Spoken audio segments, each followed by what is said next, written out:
Ben 1000 il əvvəl də bu dünyaya gələ bilərdim. 1000 il sonra da ölə bilərdim. Zamanı başqa cür hesablayardım. Vaxtı başqa cür bölə bilərdim. Düşün, sən gələn həftəyə, aya, günlərimiz də eynidir ha.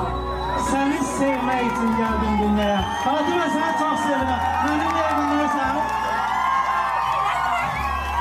Alkışlayan. Xoşbəxtliyiniz əbədi olsun. Hər ikisi məhz Admil tələbəsidir. Nə xoşbəxtlik, nə gözəllik. Bir daha alkışlayan dostlarımıza Ömer ve Fatimə. Xoşbəxt olun. Biz sizi bu qədər rahat bırakarıq mı? Dayan görək. Mahnı səsini artıraq. Gəlin də onların ilk rəqsi də təmsil aldıqları bu müəssisədə olsun. Alkışlarımızla. Əhsən!